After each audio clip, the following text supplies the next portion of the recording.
Last day कल जब हम लोग स्टार्ट करें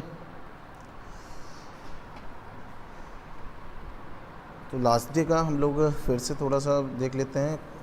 क्लासिफिकेशन स्टार्ट किया था ट्रांसफार्मर का, और क्लासिफिकेशन हुआ था on the basis of the base या फॉर्मर या कोर। तो there are 3 categories of the construction basis of the transformer. One is the core type, second is the shell type, and third one is the berry type. The first core type, इसकी study हम लोगों ने कर लिया था। Core type basically use for the power transformers, या where the applicability of the core type generally in the design of the high voltage and low current transformers. The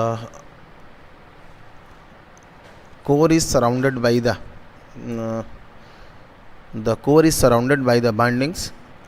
The bindings covers the considerable part of core, therefore known as the core type. आपका ये single phase का जो transformer था, इसमें आपके 2 limb थे और दोनों लिम्ब को बाइंडिंग्स ने कवर कर लिया था, देयरफॉर इसको हमने कोर टाइप बोला था। एंड यहाँ पे थोड़ा बहुत हम लोगों ने डिस्कस किया था, अभी आगे डिस्कस करते हैं हम लोग कि कोर कैसे बनाया जाएगा। दूसरा आपके पास सेल टाइप था। सेल टाइप में आपका binding covers by the core और लिम्ब, इसको लिम्ब के द्वारा या लेग के द्वारा कवर कर लिया जाता है, therefore this one is called as a shell type. The winding used here as a sandwich और इंटरलीव्ड। तो यहाँ पे क्या होता है, सैंडविचिंग किया जाता है, इंटरलीव्ड किया जाता है कि अल्टरनेट आपका HV/LV का बाइंडिंग्स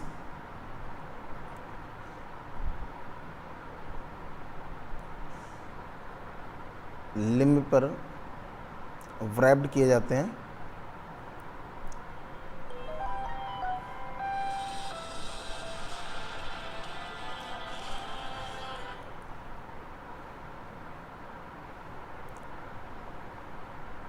यहाँ पे अल्टरनेट आपके पास ऑप्शन होगा, आप हाफ LV यहाँ ले लो, LV बाइंडिंग हाफ यहाँ ले लो, देन इसके just above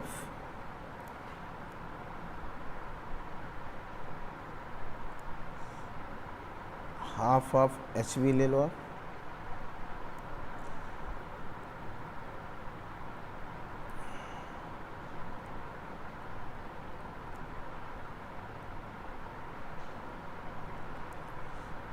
and after that जो rest part of the LV है, LV/4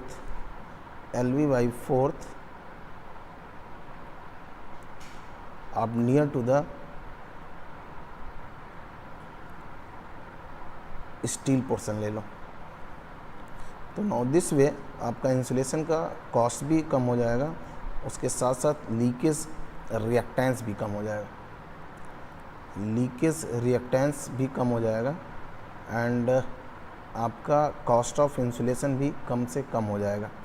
ओके, तो this one is a HV/2 and this one is a HV/2 half HV, and this one is a LV/4 and this one is a LV/4, and now this way all the binding sandwiches among the HV and LV, therefore this one is known as the sandwich binding or interleaved binding, or the construction is called as the cell type. Okay, next construction is a very type.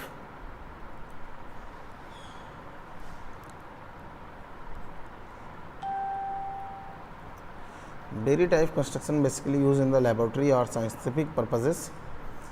ये हमारे यहाँ use नहीं होता है, power sector में use नहीं होता, ठीक है। The construction of very just like a wheels, और इसमें स्पोक्स लगे रहते हैं।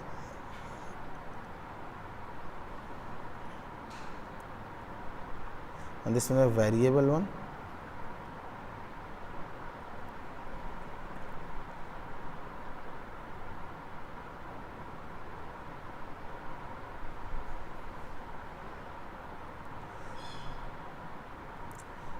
इन द इलेक्ट्रिकल इंजीनियरिंग कहीं भी आपको ये वेरी देखने को नहीं मिलेगा, ना तो ये पावर सिस्टम में देखने को मिलेगा, ना तो ये आपके घर के डोमेस्टिक एप्लियंसेस में भी देखने को नहीं मिलेगा। इसका यूज़ केवल और केवल यूज़ किया जाता है लेबोरेटरीज और साइंटिफिक पर्पजेस। इसका construction just like a spokes, देखिए व्हील के ऊपर स्पोक्स लगे हुए हैं, ठीक, और इसी में आपका LV वाइंडिंग्स होंगे एंड HV वाइंडिंग्स होंगे। इसमें LV winding and above the LV this one is the HV winding।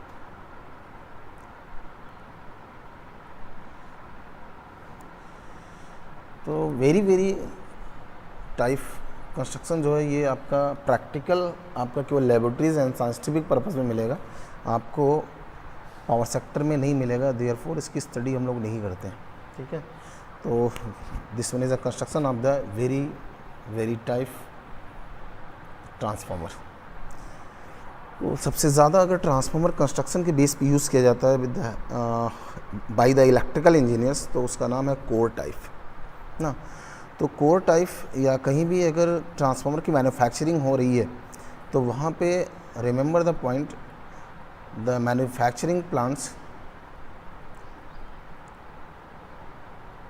run the core section and the coil section parallel।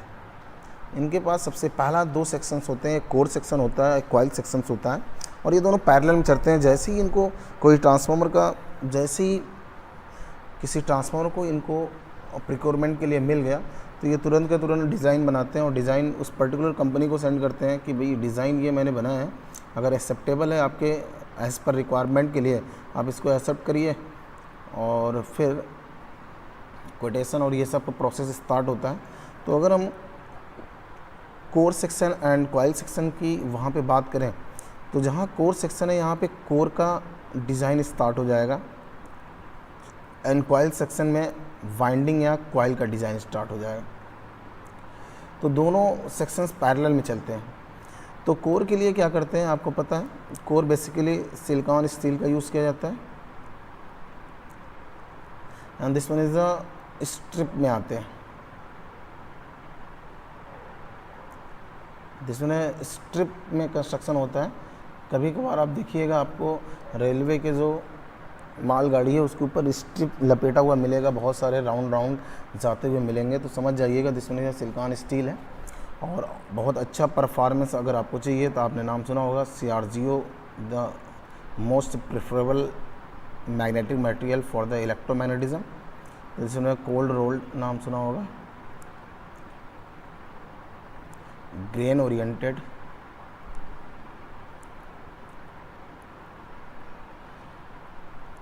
Silicon steel है। इसके ग्रेन्स को, दैट्स मीन इसके टिनी magnets को oriented किया गया है in the direction of the magnetic rollers. और अगर ऐसा आप यूज़ कर रहे हो तो यहाँ पे हिस्टेरेसिस लॉस कम हो जाता है। तो CRGO बेसिकली यूज़ किया जाता है कि जहाँ पे हमें लॉसेस और कम से कम करना है and life and stability of the टिनी magnets improve करना है। तो दोनों यूज़ किए जाते हैं। सिलिकॉन स्टील भी यूज़ किया जाता है, cold roll grain oriented silicon steel भी यूज़ किया जाता है। CRGO थोड़ा कॉस्टली है दैन द सिलिकॉन स्टील। तो छोटे मोटे transformer, distribution transformer silicon steel से ही काम चलाते हैं। लेकिन अगर आपका पावर ट्रांसफार्मर है, लार्ज साइज़ का है, तो एट दैट प्लेसेस पे हम लोग CRGO प्रीफर करते हैं। तो जो कोर सेक्शन है उसके पास ये स्ट्रिप्स आते हैं, लेकिन जिस समय हम डिज़ाइन करते हैं जैसे सिंगल फेस है या 3 फेस है, तो जैसे अगर कोर टाइप है, अगर हम बात करें कोर टाइप का, तो कोर टाइप के जो स्ट्रिप्स आते हैं ये सिंगल फेस का अगर है तो this one is a construction like this one,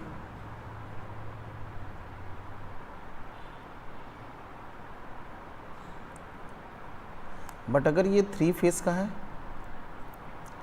तो construction of the core type transformer is like this one.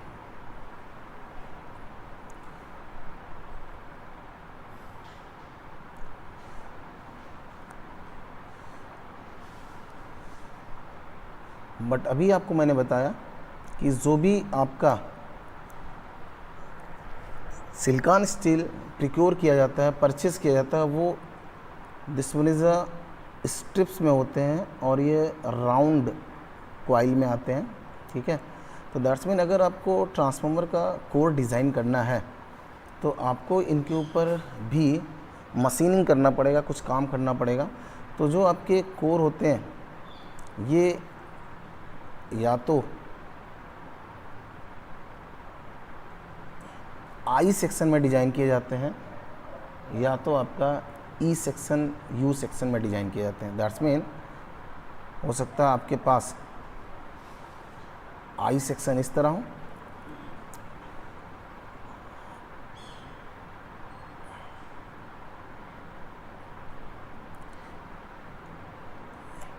and second section is this one,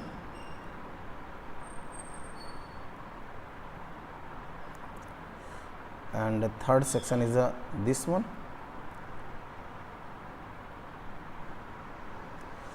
and fourth section is like this one. Now this way, इस तरीके से एक आप single phase का core design करोगे। That's mean there are 4 number of I sections, joints, butt joints. With the help of the butt joint, 4 I sections combine together and इस now this way ये एक सिंगल फेस का core design करते हैं। Same as आपके पास ये भी option हो सकता है कि आप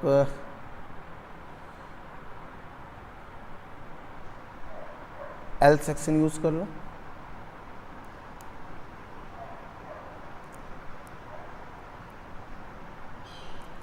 बट एल सेक्शन में आपको समझ में आ रहा होगा there is a scrap portion too much high.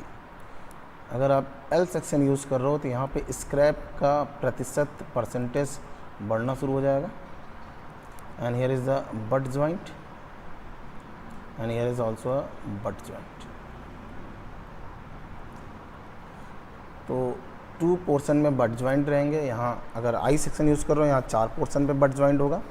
जहाँ भी बट जॉइंट होता है यहाँ पे आपका एयर गैप इंक्रीज़ होगा और एयर गैप अगर बढ़ रहा है तो आपको समझ में आ रहा है रिलक्टेंस बढ़ेगा, और रिलक्टेंस बढ़ेगा तो देयर ए प्रॉब्लम। सबसे पहला प्रॉब्लम यही आएगा कि मैग्नेटाइजिंग करंट बढ़ेगा, एंड मैग्नेटाइजिंग करंट बढ़ने से आपका ट्रांसफार्मर का कोर लॉस इंक्रीज़ होगा, हमिंग इंक्रीज हो जाएगा,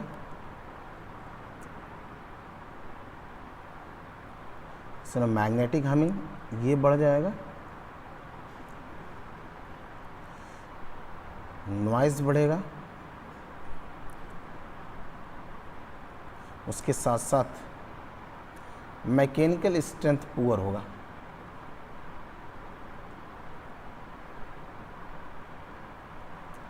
तो देयरफॉर हम हमेशा यही चाहते हैं कि जहाँ पे इनकी जॉइंट्स करें हम वहाँ पे मैकेनिकल स्ट्रेंथ भी बहुत अच्छा हो, उसके साथ साथ मैग्नेटाइजिंग करंट को हम कम से कम रखना चाहेंगे, क्योंकि magnetising current is a most portion is the lossy portion, और अगर मैग्नेटाइजिंग करंट बढ़ रहा है तो कोर लॉस बढ़ेगा, मैग्नेटिक हमिंग बढ़ेगा। तो देयरफॉर हम हमेशा यही चाहेंगे कि जहाँ पे भी हम इस पर्टिकुलर जॉइंट्स को यूज़ कर रहे हैं, बट जॉइंट्स को, ऐसे जगहों पे नाम आता है स्टैगरिंग करना। Staggering that's mean is a alternate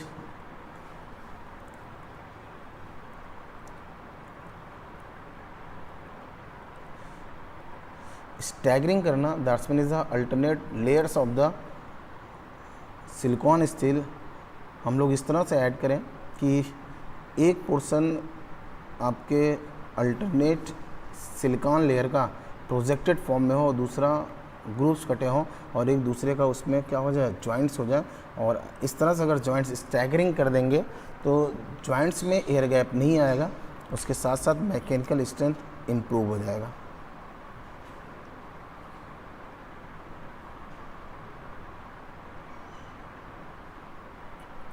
okay, तो स्टैगरिंग करना पड़ेगा और स्टैगरिंग करके हम लोग जो बड ज्वाइंट है उस पर्टिकुलर बड ज्वाइंट का रिलक्टेंस मिनिमाइज़ करेंगे, एयर गैप लेंथ कम हो जाएगा और इस तरीके से हमारी मैग्नेटिक सर्किट इम्प्रूव हो जाएगी। ओके, मैग्नेटिक सर्किट इम्प्रूव हो जाएगी। चंद्रेश कुमार, आपने पूछा है कि इस समय डिस्ट्रीब्यूशन ट्रांसफार्मर में कहीं कहीं गोल गोल ट्रांसफार्मर नहीं है। दिस वन इज़ द उसका टैंक का डिज़ाइन है, टैंक का डिज़ाइन है वो, ठीक है। ओके, प्रिंस कुमार, आपने लिखा है CRGO having various grade. S, CRGO का बहुत सारे ग्रेड्स होते हैं, M1, M2, M3, M4, M5, M6, M7 grades होते हैं, ठीक है। तो जैसा आप डिज़ाइन करना चाह रहे हो उस तरीके से डिज़ाइन करना पड़ेगा कि जो परचेज़र है वो कैसा ग्रेड्स यूज़ करना चाह रहा है। अगर वो बहुत अच्छा ग्रेड यूज़ कर रहा है तो कॉस्ट ऑफ द ट्रांसफार्मर बढ़ेगा, तो कंप्रोमाइज़ करना पड़ेगा कि कैपिटल कॉस्ट कितना एक्सपेंडिचर करना चाह रहे हो उसके ऊपर, उसके साथ साथ कैसा रिक्वायरमेंट है, ठीक है। डिस्ट्रीब्यूशन में CRGO कोई यूज़ ही नहीं करेगा, वो तो सिलिकॉन स्टील या स्टील से ही काम चला लेगा, कहेगा कि भाई रोज़ तो जलना ही जलना है वहाँ पे। आपके ट्रांसफार्मर इसीलिए रोज़ बर्न आउट हो जाते हैं डिस्ट्रीब्यूशन में, क्योंकि वहाँ बहुत अच्छी डिज़ाइन का ट्रांसफार्मर यूज़ नहीं होता है।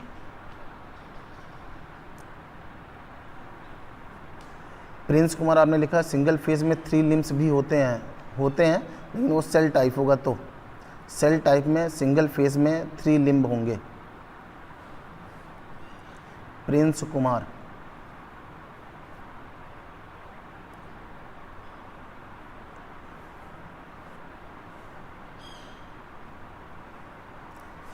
राहुल यादव, HRGO की बात करो, HRGO यहाँ यूज़ नहीं होता है transformer.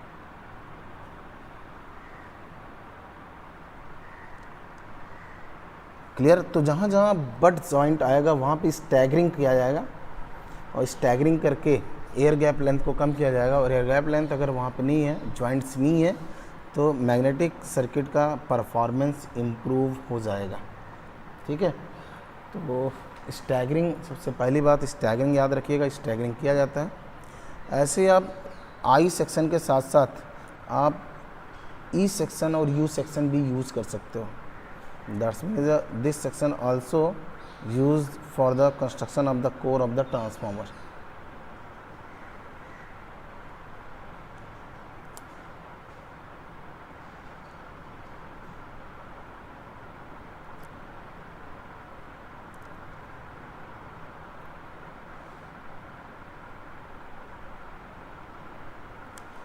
Here is the butt joint. So this one is the E section and this one is the I section. तो जहाँ भी आपका बट ज्वाइंट आए वहाँ पे आपको स्टैगरिंग करना पड़ेगा। स्टैगरिंग करके हम लोग एयर गैप लेंथ को कम करके मैग्नेटिक सर्किट की परफॉर्मेंस को इम्प्रूव करेंगे, रिलेक्टेंस कम हो जाएगा एंड नो लोड करंट या मैग्नेटाइजिंग करंट का मैग्नीट्यूड कम हो जाएगा, और मैग्नीट्यूड कम होने से लॉसेस आपके कम से कम हो जाएंगे। रिमेंबर द पॉइंट, यहाँ ध्यान से देखिएगा। अगर हम कोर टाइप के डिज़ाइन की बात करें तो यहाँ पे जब हम बाइंडिंग प्रोवाइड करेंगे, यहाँ से बाइंडिंग प्रोवाइड करेंगे और यहाँ से जब करंट, नो लोड करंट यहाँ से पास होगा तो यहाँ पे जो फ्लक्स इंड्यूस होगा, ये तो फ्लक्स का मैग्नीट्यूड हर एक पाथ में सेम है, तो लिम्ब का जो थिकनेस होगा, जो मोटाई होगा, ये सभी जगहों पे सेम होगा ना। सेम एज अगर आपने 3 फेज का डिज़ाइन किया है ट्रांसफार्मर कोर टाइप का, तो यहाँ भी all the limbs thickness must be same, क्योंकि everywhere the magnitude of the flux same. तो फ्लक्स अगर सेम है, जैसे हम लोग कंडक्टर में बोलते हैं, कंडक्टर में अगर करंट सेम है तो कंडक्टर का क्रॉस सेक्शनल एरिया सेम होना चाहिए। सेम एज अगर मैग्नेटिक सर्किट की स्टडी कर रहे हैं, वो इलेक्ट्रिकल सर्किट है, ऐसे मैग्नेटिक सर्किट अगर स्टडी कर रहे हैं और फ्लक्स का magnitude each and every places same है, तो वहाँ पे कोर का जो क्रॉस सेक्शनल एरिया है वो सेम होना चाहिए, ठीक है। क्रॉस सेक्शनल एरिया सेम होना चाहिए। बट अगर हम इसी को यूज़ करें सिंगल फेस का, अगर हमारे पास सेल टाइप है तो सेल टाइप में अभी हम लोगों ने देखा था construction of the shell type में जो बाइंडिंग होता है वो सेंटर में यूज़ किया जाता है।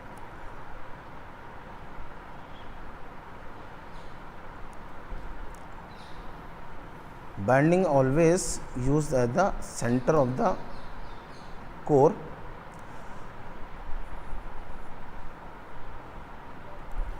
Then here is the bindings,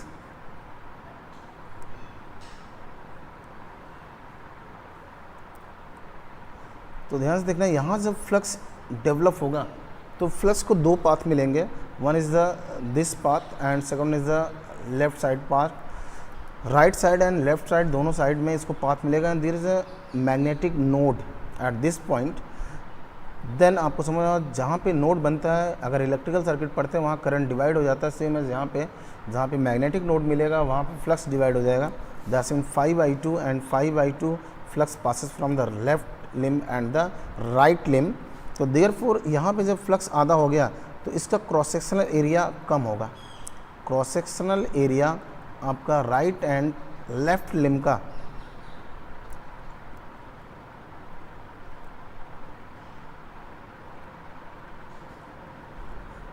decreases, reduce हो जाएगा, जबकि कोर टाइप में सभी के लिम का क्रॉस सेक्शनल एरिया सेम मिलेगा। लेकिन अगर वो सेल टाइप है तो रिमेंबर द पॉइंट, सेंटर का क्रॉस सेक्शनल एरिया जहाँ पे आप इलेक्ट्रोमैग्नेटिज्म का कॉन्सेप्ट यूज़ कर रहे हो वहाँ पे ज़्यादा होगा, जबकि right side and left side के जो लिम्स होंगे, जो लेग होंगे, उनका क्रॉस सेक्शनल एरिया आधा हो जाएगा देन द सेंट्रल लिम या सेंट्रल लेग। ओके,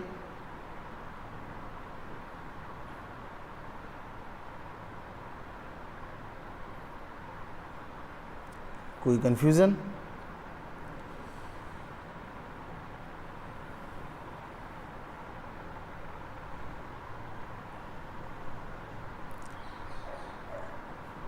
कोई कंफ्यूजन हो, कोई क्वेश्चन हो, पूछ सकते हो।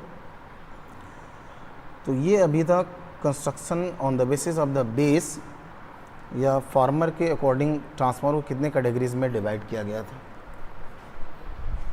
ओके, कोई प्रॉब्लम? ये आपका सिंगल फेस का था, 3 फेस भी हमने कोर टाइप में शो कर दिया। सेल टाइप अगर 3 फेस का कंस्ट्रक्शन देखना हो, 3 phase shell type construction,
core loss वहाँ पे ज़्यादा होगा जहाँ पे मैग्नेटिक मटेरियल की मात्रा ज़्यादा होगी। आयतन जहाँ पे ज़्यादा होगा मैग्नेटिक मटेरियल में, वहाँ कोर लॉसेस ज़्यादा होंगी।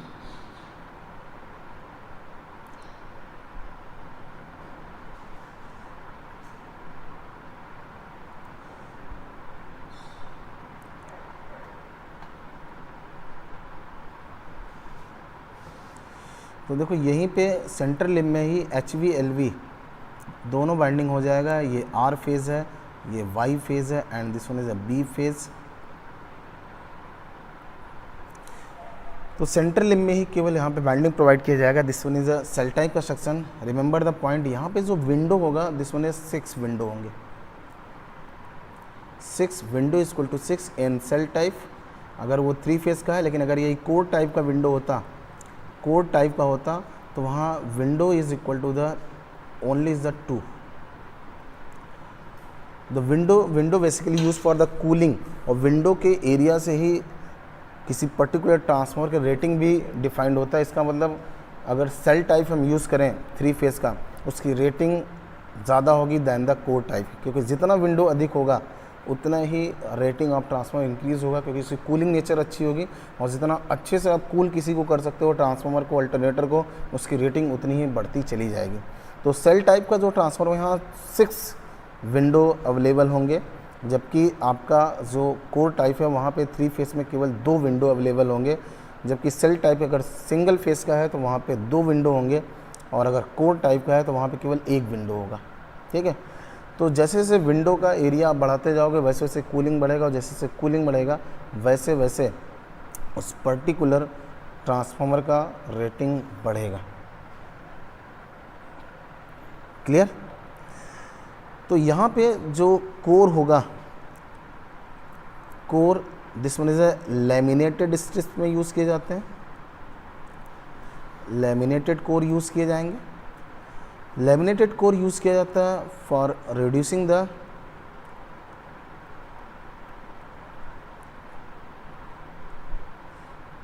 AD current losses.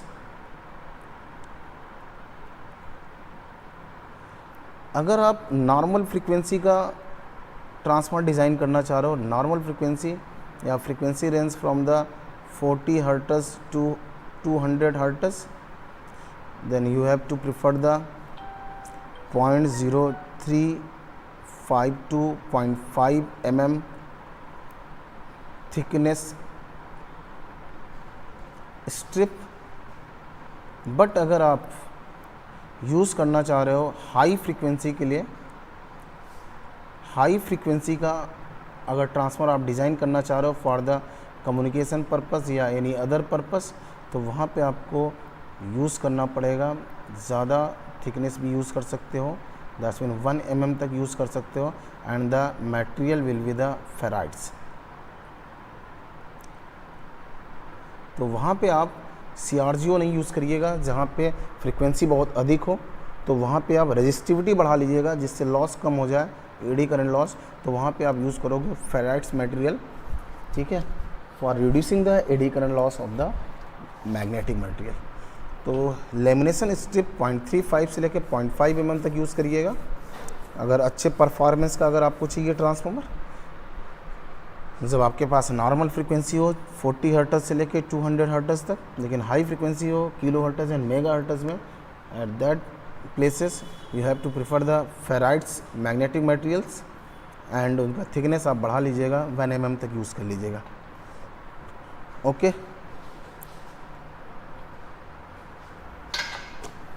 कोई कन्फ्यूज़न? प्रिंस कुमार 50 हर्ट्ज के लिए 0.35 mm का यूज़ कर लीजिए। This one is the sufficient size of the magnetic material. Next हम लोग सेकेंड क्लासिफिकेशन में आते हैं। अभी तक पहला हुआ, the second classification on the basis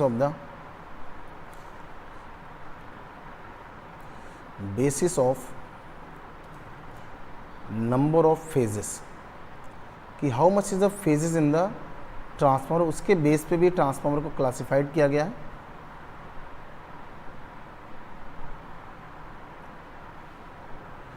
Prince Kumar, आपने देखा कि ट्रांसफार्मर 0.23 to 0.27 mm थिकनेस की कोर भी यूज़ की जा सकती है, यूज़ की जा सकती है, यूज़ की जाएगी। बट रिमेंबर द पॉइंट, जितना आप उनका कोर का साइज़ कम करते जाओगे वैसे वैसे उनका रेट दाम बढ़ना शुरू हो जाएगा। ठीक है, जितना आप पतले से पतला यूज़ कर लो उतना ही आपका एडी करंट लॉस कम होगा, क्योंकि हमने ऑलरेडी पढ़ाया हुआ कि अगर आपको एडी करंट लॉस कम करना है, eddy current loss is proportional to the 1/T²। जितना आप थिकनेस पतला से पतला करते जाओगे उतना ही एडी करंट लॉस कम होता चला जाएगा। ठीक है, तो आपके पास ये भी देखना होगा कि आपके पास मार्जिन है कि नहीं उतने पैसे की, कि आप जो सप्लाई करवाना चाह रहे हो उसके लिए आप तैयार हो, रेडी हो उतना एक्सपेंड करने के लिए कि नहीं। ओके, तो नेक्स्ट है on the basis of the number of phases. तो फेज के अकॉर्डिंग ट्रांसफॉर्मर आपका 3 कैटेगरीज में है, या तो वो सिंगल फेस होगा, या तो 2 फेज होगा, या वो 3 फेस होगा। सिंगल फेस कंज्यूमर्स यूज़ करते हैं या डोमेस्टिक कंज्यूमर्स यूज़ करते हैं।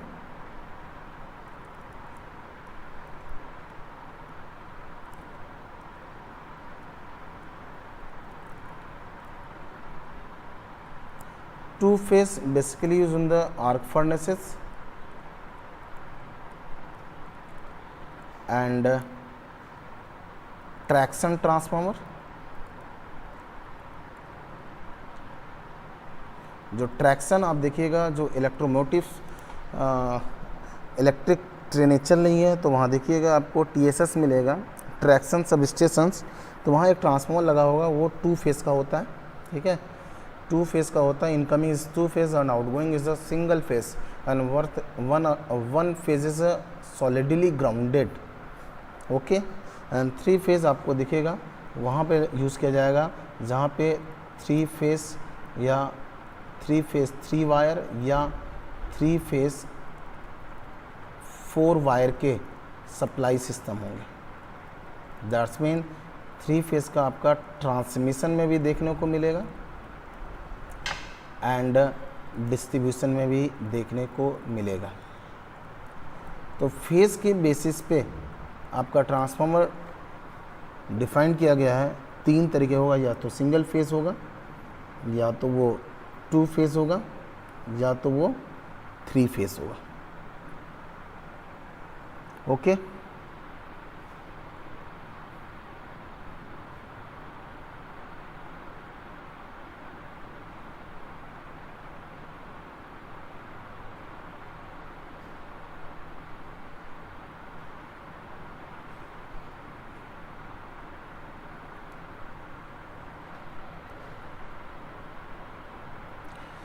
नेक्स्ट कैटेगरीज में हम लोग आते हैं। नेक्स्ट तीसरा क्लासिफिकेशन है on the basis of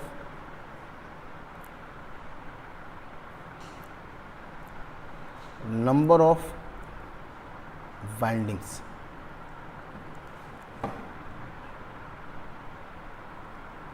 number of winding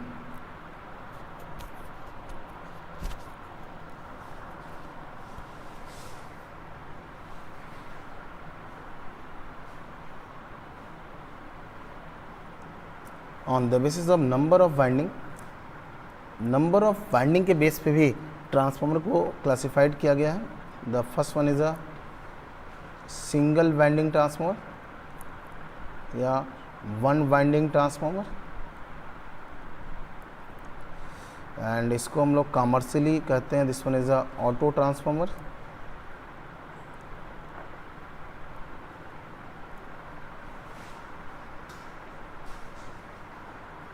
This one is a auto transformer, and auto transformer basically used in the 220 kV, 400 kV, 765 kV transmission line सब स्टेशंस,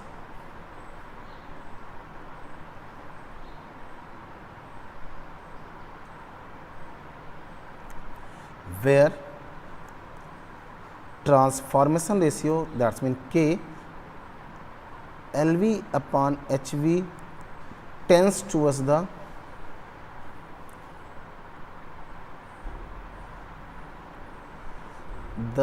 unity। जहाँ पे K का मान transformation ratio tends towards the unity, that's mean 1 के करीब जाता है, ऐसे प्लेसेस पे हम लोग जो वाइंडिंग यूज़ करते हैं, this mean is a single winding या वन वाइंडिंग या ऑटो ट्रांसफॉर्मर यूज़ करते हैं।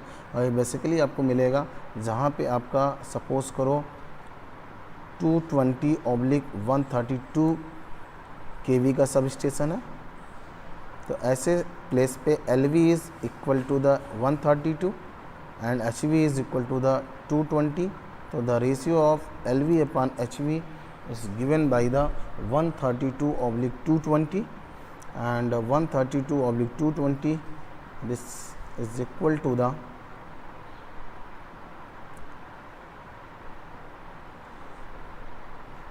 0.6.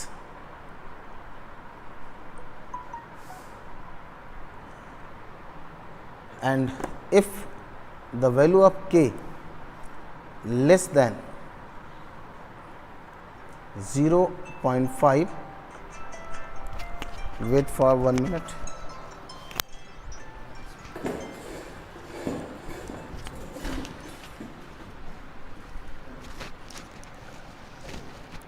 किसी का कोई क्वेश्चन है तो पूछ लो।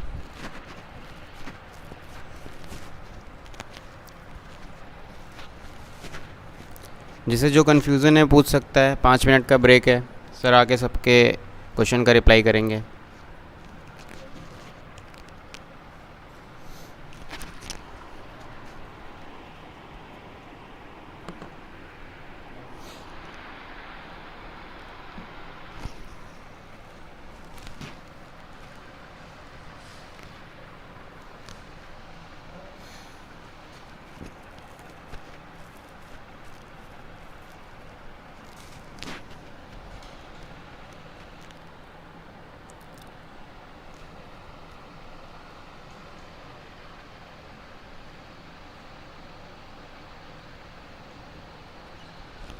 प्रिंस कुमार, वेट करिए, 3 फेज़ ऑटो ट्रांसफार्मर भी समझाया जाएगा।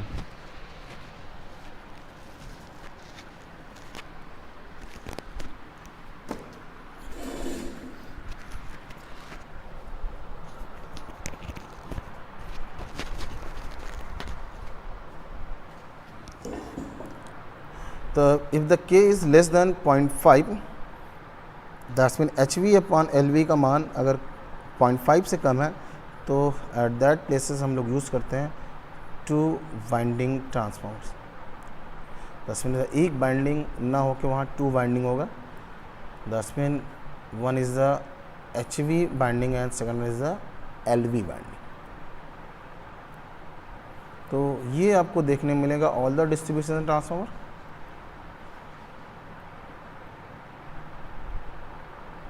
All distribution transformer designed in 2 winding construction. One is the HV and second is the LV. They are electrically isolated to each other. एक दूसरे से एकदम electrically isolate होते हैं, जबकि इस वन वाइंडिंग में electrically isolate नहीं होते हैं। The first winding and the second winding electrically भी connect होते हैं। ठीक है, तो जो भी आपके पास डिस्ट्रीब्यूशन ट्रांसफार्मर है, दैट्स 33/11 kV का, 11/415 वोल्ट का, ये सब के सब 2 वाइंडिंग होते हैं। उसके साथ साथ 132/33 kV का भी जो सब स्टेशन होता है उसका भी ट्रांसफार्मर 2 वाइंडिंग का होता है। ओके, नेक्स्ट आता है 3 वाइंडिंग्स का। तीसरा इसे में कैटेगरी है 3 winding transformers.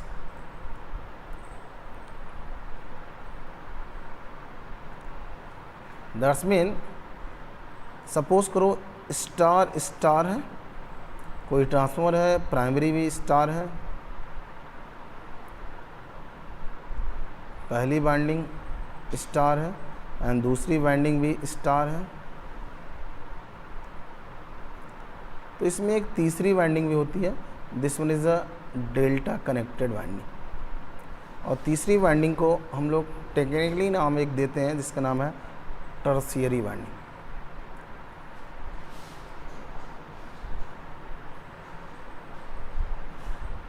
This one primary and this one is a secondary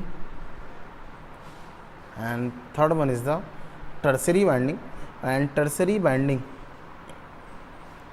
जैसे ये एच, अगर primary is the H we, तो अगर स्टार विद ग्राउंड है तो इसका स्टार भी लाना पड़ेगा। 4 टर्मिनल, 4 बुशिंग्स जो होंगे इसके एच वी के होंगे, and same as L V भी आपका स्टार विद ग्राउंड है, तो 4, that's mean 4 number of terminals आपका एल वी का भी होगा। And only is the 3 number of terminals, 3 number of terminals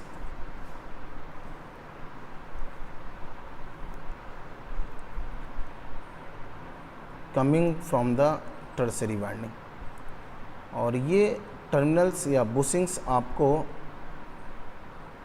the top cover of the transformer main tank दिखाई देगा।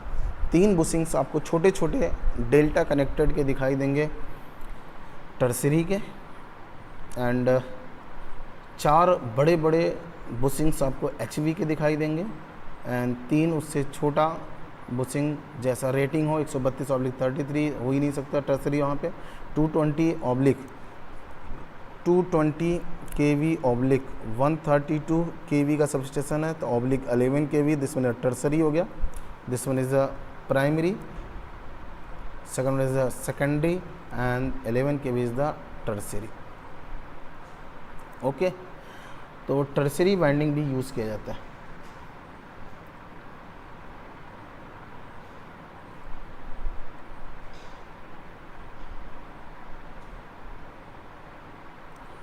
तो tertiary basically use for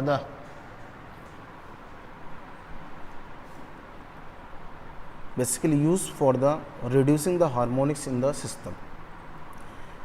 tertiary winding harmonics को remove करने के लिए यूज़ किया जाता है कि जिससे हमारे ट्रांसफार्मर में अभी तीनों जैसे 3 फेज़ का है तो तीनों फेज़ का जो मैग्नेटिक रिलक्टेंस होना चाहिए ये सब कुछ सेम होना चाहिए, कहीं भी एयर गैप नहीं होना चाहिए,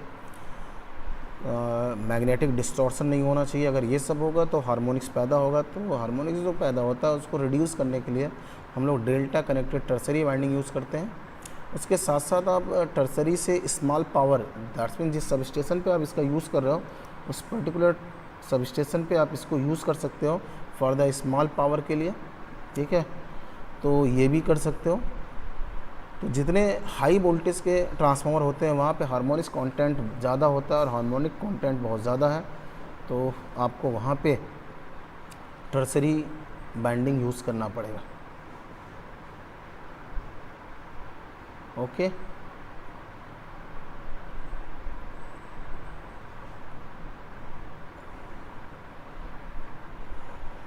तो ये था on the basis of the winding. Next हम लोग आते हैं on the basis of the limb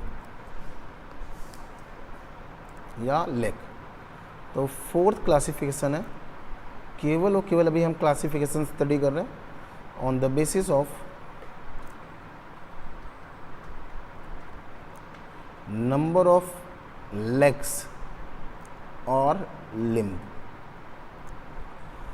तो ट्रांसफार्मर के कंस्ट्रक्शन में कितने लेग या लिम्ब है उनके बेस पे भी ट्रांसफार्मर का क्लासिफिकेशन किया गया है।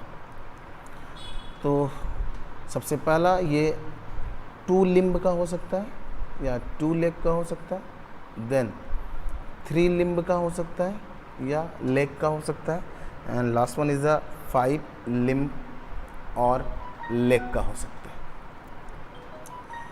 तो this one is the construction of the 2 limb या 2 leg.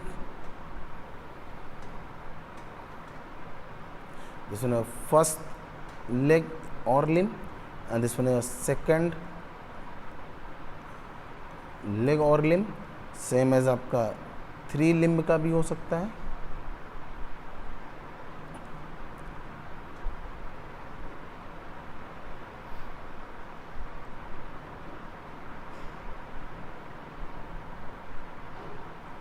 This one is first leg, and this one is second leg, and this one is the third leg। Okay, तो आपका 3 लिम्ब या leg के भी ट्रांसफार्मर के core design होंगे, next is the 5 limb. Remember the point, जैसे जैसे आप वोल्टेज रेटिंग बढ़ाओगे, ट्रांसफार्मर आपको और वोल्टेज का ज़्यादा चाहिए और ज़्यादा चाहिए, वैसे वैसे नंबर ऑफ टर्न्स बढ़ाना पड़ेगा। आपने स्टडी किया है कि वोल्टेज रेटिंग अगर बढ़ रही है तो नंबर ऑफ टर्न्स भी बढ़ाना पड़ेगा। तो नंबर ऑफ टर्न्स अगर बढ़ाओगे तो जो ये लेग है इसकी हाइट भी बढ़ानी पड़ेगी, लेग की हाइट इंक्रीज़ करनी पड़ेगी। अगर हाइट इंक्रीज़ हो गया तो आप रिमेंबर करिए, ट्रांसफार्मर किसी मैन्युफैक्चरिंग प्लांट्स में अगर वो बन रहा है तो उसको वर्क प्लेस पे ले जाने के लिए ट्रांसपोर्ट करना पड़ेगा। अगर आप ट्रांसपोर्ट कर रहे हो तो आप देखिएगा रास्ते में बहुत सारे आपको ओवरहेड ब्रिज मिलेंगे एंड बहुत सारी लाइनों के क्रॉसिंग्स मिलेंगे, 33, 132 ऐसे मिलेंगे। सबसे मेन बात आता है कि रेलवे के ओवर ट्रैक मिलेंगे, ऐसे ही हाईवेज़ के ओवर पास मिलेंगे। तो उनकी हाइट जो होती है वो फिक्स होती है। तो ट्रांसफार्मर जब आप किसी भी ट्रेलर पे ट्रांसपोर्ट करोगे, अगर हाइट ज़्यादा होगा तो ट्रांसपोर्ट करने में प्रॉब्लम आएगा।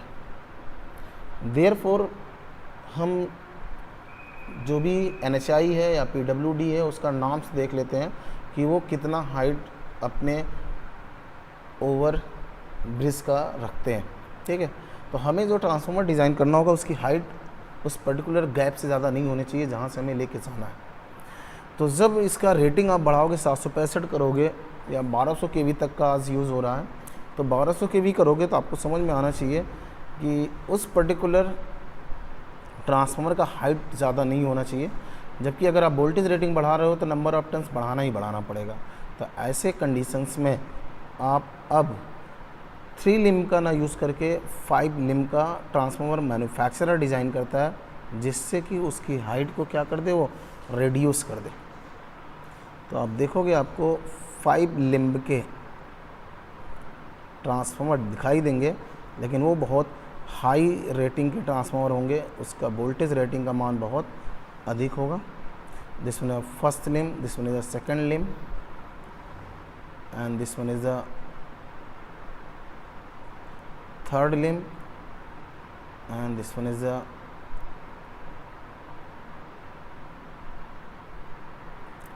fourth limb and this one is the fifth limb।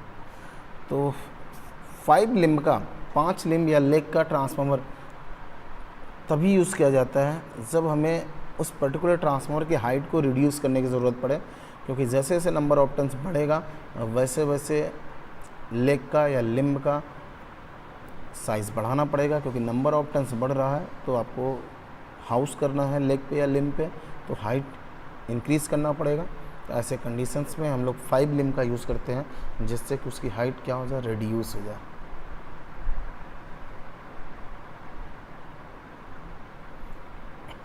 Okay,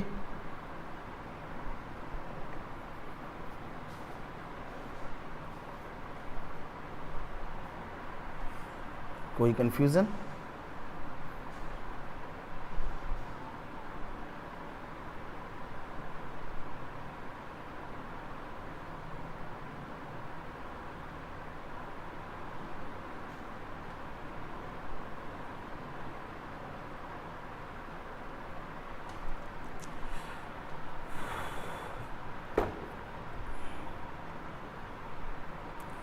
next classification पे हम लोग आते हैं। अगेन ट्रांसफार्मर क्लासिफाइड होता है, प्रोबेबली ये 5th होगा, 5th on the basis of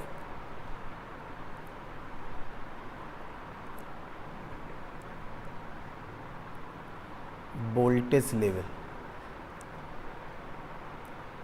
transformer voltage level के अकॉर्डिंग भी क्लासिफाइड किया गया कि आपके पास 2 तरीके के ट्रांसफार्मर होंगे। एक आप स्टेप अप पर्पस के लिए यूज़ करोगे एंड दूसरा is the step down purpose के लिए यूज़ करोगे। स्टेप अप ट्रांसफार्मर केवल और केवल जनरेटिंग ट्रांसफार्मर होते हैं। जनरेटिंग सब स्टेशन के आपके ट्रांसफार्मर जो होते हैं वो स्टेप अप होते हैं। उसके बाद जो भी ट्रांसफार्मर आपका चाहे ट्रांसमिशन लाइन में यूज़ हो रहा हो, चाहे वो डिस्ट्रीब्यूशन में यूज़ किया जा रहा हो, they are the step down. Okay, दरअसल वोल्टेज को स्टेप बढ़ाना है तो वहाँ पे स्टेप अप ट्रांसफॉर्मर करना है, जहाँ पे वोल्टेज को घटाना है वहाँ पे स्टेप डाउन यूज़ किया जाएगा।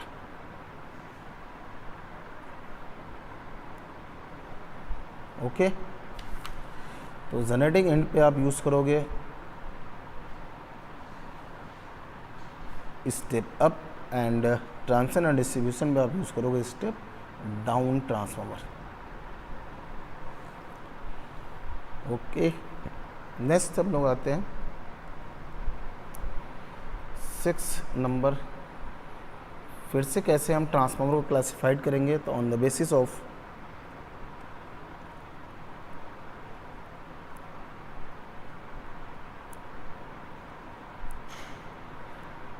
Binding connections.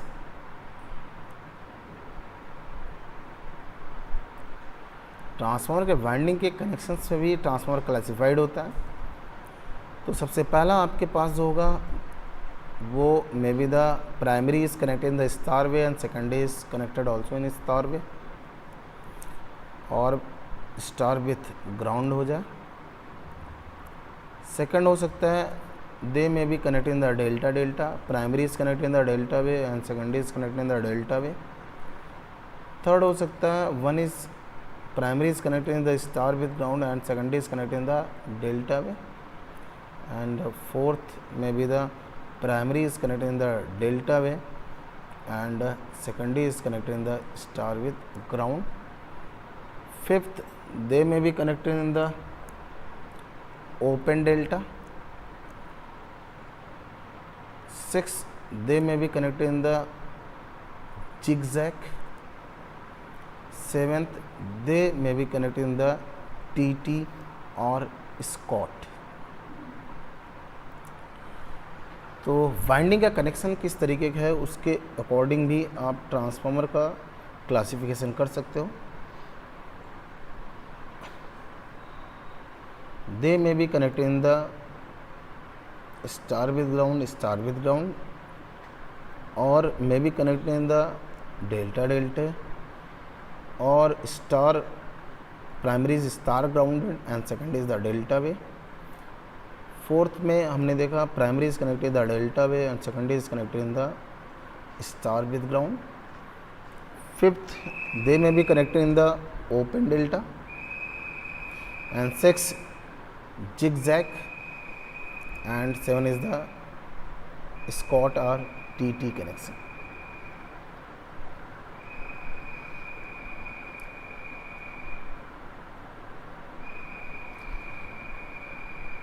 Prince Kumar, delta delta basically industry वाले यूज़ करते हैं, जहाँ पे वोल्टेज लाइन वोल्टेज की ज़रूरत है वहाँ पे यूज़ करेंगे, क्योंकि उनके यहाँ इंडक्शन मोटर्स बहुत ज़्यादा ऑपरेट हो रहे हैं और इंडक्शन मोटर का जो टार्क होता है वो वोल्टेज के स्क्वायर का प्रोपोर्शनल होता है। तो ऐसी जगहों पे उनको ज़रूरत है डेल्टा का, ठीक है। And delta delta transformer harmonics को ब्लॉक करता है, तो इंडस्ट्री वाले हमेशा ये चाहेंगे कि हार्मोनिक्स उनके इंडस्ट्री के अंदर पावर सेक्टर का ट्रांसफ़र ना होने पाए। तो ऐसे कंडीशन पे वो हमेशा यही चाहेंगे कि वो अपने यहाँ पे यूज़ करें delta and delta. Star with ground जो ट्रांसफार्मर है they preferred by the transmission power sector engineers. जो पावर सेक्टर के इंजीनियर हैं ट्रांसमिशन वाले, उनका जो भी ट्रांसफार्मर होता है सबके सब star with ground and star with ground होते हैं।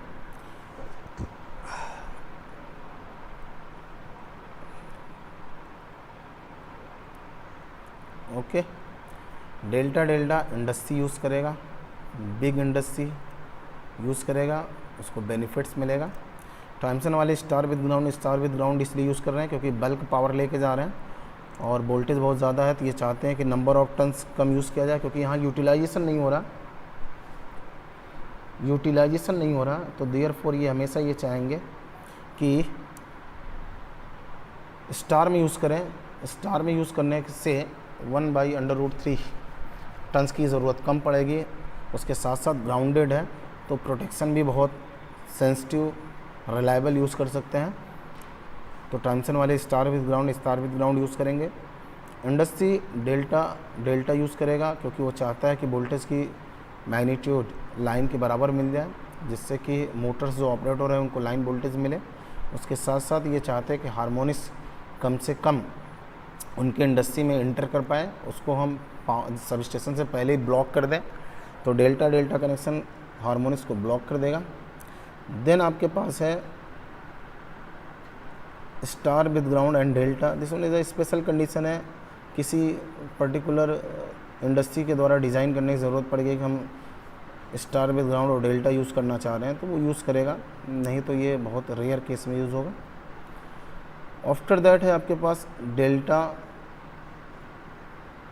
Primary is delta and secondary is the star with ground.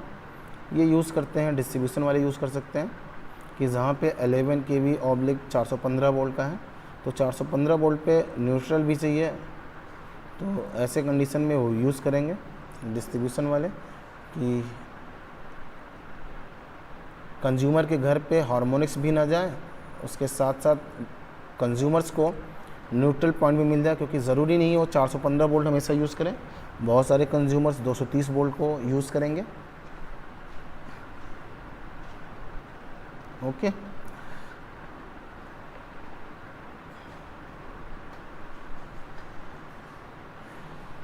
Open delta ये ट्रांसफार्मर बनाया नहीं जाता है, ये डेल्टा के डैमेज होने के बाद यूज़ किया जाता है, क्योंकि अगर डेल्टा डैमेज होगा, ये आगे इसका हम लोग चैप्टर बहुत लंबा है, इसको पढ़ेंगे, लेकिन यहाँ पे अभी थोड़ा सा क्लासिफिकेशन है, थोड़ी सी स्टडी करेंगे। तो अगर डेल्टा है और उसका एक बाइंडिंग बर्न आउट हो गया, तो उस पर्टिकुलर ट्रांसफार्मर को हम ओपन डेल्टा में यूज़ कर सकते हैं ना। लेकिन अब केवल इसका जैसे एक बाइंडिंग इसका रिमूव हुआ, तो पूरा पोर्शन नहीं यूज़ कर सकते, केवल 57.7% ही रेटिंग इसका यूज़ कर सकते हैं, पूरा नहीं यूज़ कर सकते। जितना उसकी रेटिंग है उसका केवल 57.7% ही यूज़ कर पाएंगे। ओके, तो एक बाइंडिंग रिमूव करके ओपन डेल्टा में यूज़ करेंगे, क्योंकि डेल्टा बाइंडिंग उसको लाइन वोल्टेज मिलता है, तीनों फेज़ ले आके ओपन डेल्टा के टर्मिनल पे यूज़ कर लेंगे, तो इंसुलेशन में कोई दिक्कत नहीं आएगी, लेकिन इसका रेटिंग रिड्यूस हो जाएगा। अब केवल आप 57.7% ही यूज़ करिएगा। ये सब प्रूव करेंगे आगे, जब हम लोग 3 फेज़ ट्रांसफार्मर पढ़ेंगे, तो वहाँ पे आपको ओपन डेल्टा मिलेगा, कैसे बनता है वो भी दिखाई देगा। नेक्स्ट है आपके पास zigzag transformer, basically use for the earthing transformer. अब जहाँ पे डेल्टा इंडस्ट्री में यूज़ किया जा रहा, तो वहाँ पे एक ट्रांसफार्मर और आपको लेना पड़ेगा, जिग-जैग ट्रांसफार्मर, और जिग-जैग ट्रांसफार्मर से न्यूट्रल या अर्थ लेके हम पूरे इंडस्ट्री में लेके रन कराएंगे, क्योंकि वहाँ भी ज़रूरत है, लाइट फैन भी है, तो वहाँ पे सिंगल फेस की ज़रूरत है, तो न्यूट्रल या अर्थिंग वहाँ लेके जाएंगे। ठीक, स्कॉट या टी कनेक्शन, ये special design of the transformer है, इसको हम स्पेशली डिज़ाइन करते हैं। ठीक है, और ये यूज़ किया जा सकता है इंडस्ट्री में या लेबोरेटरीज़ में यूज़ किया जाएगा।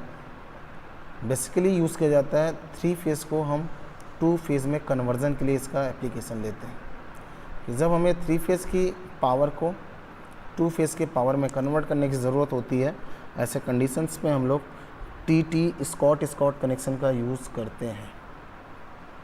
ठीक है, स्टार कनेक्शन कभी ओपन नहीं हो सकता है, लेकिन डेल्टा ओपन हो सकता है, तो V is called the open delta ही हो सकता हो, ओपन स्टार नॉट पॉसिबल, क्योंकि ओपन स्टार होते ही स्टार को लाइन वोल्टेज मिल जाएगा और उसका इंसुलेशन डैमेज हो जाएगा ना, क्योंकि डेल्टा का जो बाइंडिंग होता है वो लाइन वोल्टेज के अकॉर्डिंग डिज़ाइन होगा, जबकि स्टार का जो फेज़ होंगे उनका जो इंसुलेशन डिज़ाइन होगा वो फेज़ वोल्टेज के अकॉर्डिंग डिज़ाइन होगा।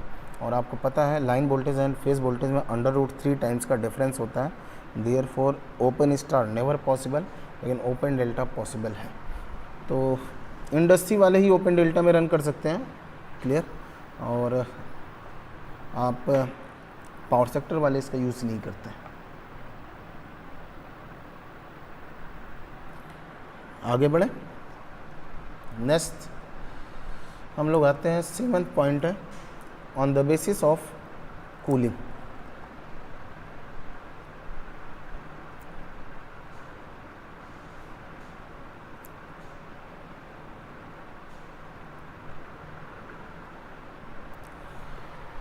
तो हम लोगों ने थोड़ा बहुत स्टडी किया है पहले से ही, क्योंकि डिप्लोमा हम सबने किया है, तो सबको पता है कि ट्रांसफार्मर की रेटिंग थर्मल लिमिट्स से क्लासिफाइड किया जाता है कि अगर इससे ज़्यादा टेम्परेचर राइज हो रहा है तो वो उस पर्टिकुलर थर्मल लिमिट्स के बाद एप्लीकेबल नहीं होगा। इसका मतलब थर्मल लिमिट्स को अगर हमें बढ़ाना है तो उसकी कूलिंग अच्छा कर लें, तो जितना अच्छा कूल होगा उतनी उसकी रेटिंग बढ़नी शुरू हो जाएगी। ठीक है, तो कूलिंग के बेस पे भी ट्रांसफार्मर को डिज़ाइन किया गया है। सबसे पहला है, जो ट्रांसफार्मर होते हैं AN होते हैं, एयर नेचुरल। क्लियर होगा कि यहाँ कूलिंग के लिए केवल जो नेचुरल एटमॉस्फेयर में जो हवा चल रही है इसी से कूल हो रहा, तो आपको समझ में आना चाहिए। इसका मतलब यहाँ पे बहुत अच्छा कूलिंग नेचर नहीं है, तो इसकी रेटिंग बहुत ज़्यादा नहीं होगी। तो ये बहुत छोटे छोटे ट्रांसफार्मर जो बनते हैं इलेक्ट्रॉनिक्स पर्पज़ के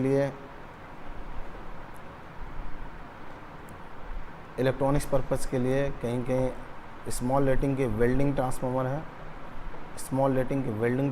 इन सब जगहों पे देखिएगा आपका एयर नेचुरल से कूल हो रहा है। ठीक है, तो ऐसे ट्रांसफार्मर का कूलिंग एयर नेचुरल है, तो इसका साइज़ बहुत बड़ा नहीं होगा, इसकी रेटिंग बहुत ज़्यादा नहीं हो पाएगी। ठीक है, तो एयर नेचुरल है पहला कूलिंग के बेस पे। दूसरा है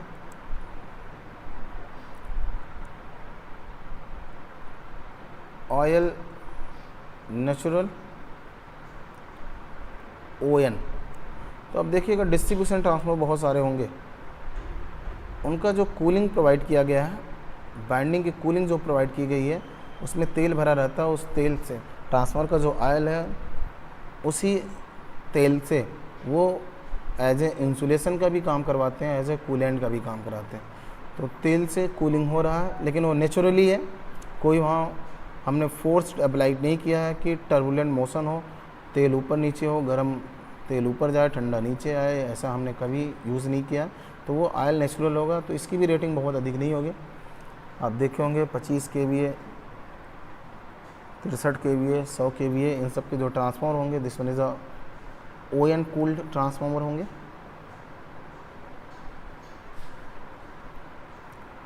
अब से क्या तो वेरी का यूज़ इलेक्ट्रॉनिक्स में नहीं यूज़ होता है।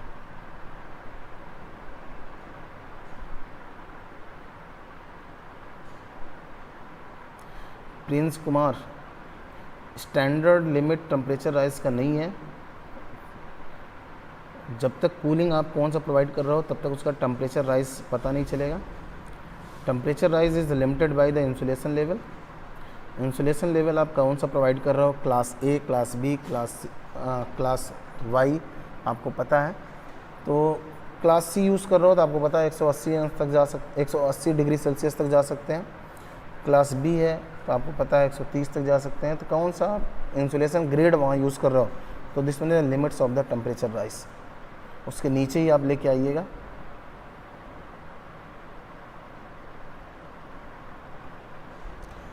ओके, थर्ड पोर्शन आएगा ON AN, oil natural and air natural. तो यहाँ भी आप देखिएगा तेल भी होगा और हवा भी ठंडा करे। तो डिस्ट्रीब्यूशन ट्रांसफार्मर होंगे यहाँ पे, उसके साथ साथ वेल्डिंग ट्रांसफार्मर भी यूज़ किए जाते हैं कि उनको कूल किया जाता है with the help of the oil से भी एंड एयर से भी, नेचुरल एयर भी जाए वहाँ से कूलिंग करने के लिए। ओके,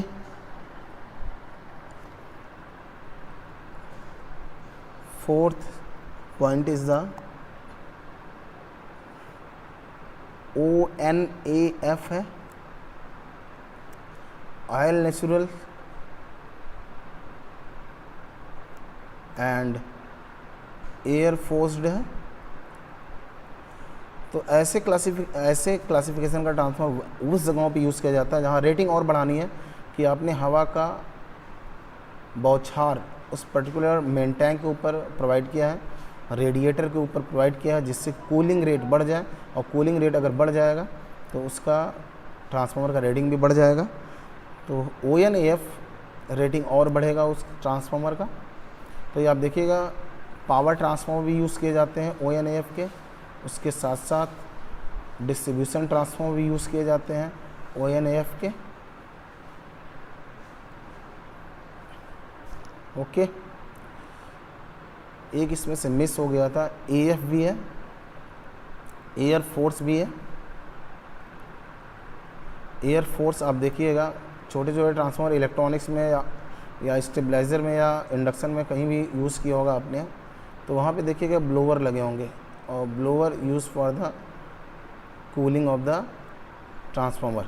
तो एयर फोर्स भी यूज़ किया जाता है। AF केवल हवा का बौछार मारा जाता है, और बहुत सारे इलेक्ट्रॉनिक्स ट्रांसफार्मर हैं जहाँ पे हम उसको कूलिंग करने के लिए ब्लोवर्स यूज़ करते हैं, कि जिससे वो ट्रांसफार्मर का हीटिंग डिसिपेटेड हो जाए इन्वायरमेंट में और ट्रांसफार्मर कूल रहे। Rate of heat generation is equal to the heat dissipation. तो अगर ऐसा कॉन्सेप्ट हम यूज़ कर रहे हैं तो स्टडी स्टेट में यूज़ कर रहे हैं, और स्टडी स्टेट में अगर यूज़ कर रहे हैं तो ट्रांसफार्मर का यूटिलाइजेशन हम कर सकते हैं।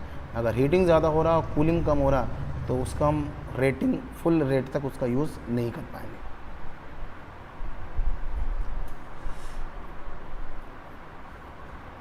संजय मौर्य, ऑयल की सेंट्रीफ्यूजिंग तभी की जाती है जब उसका ppm कम हो जाए, डाइलेक्ट्रिक स्ट्रेंथ पुअर हो जाए, तब सेंट्रीफ्यूजिंग किया जाता है। कि इसका मतलब उसमें जो ट्रांसफार्मर है उसमें बहुत सारी इम्प्योरिटीज़ ऐड हो गए हैं, और कार्बन डाइऑक्साइड, मीथेन, नाइट्रोजन, ये सब गैस की मात्रा उसमें बढ़ रही है, एंड डाइलेक्ट्रिक स्ट्रेंथ पुअर हो रहा है, स्लज बहुत ज़्यादा उसमें बन गया है,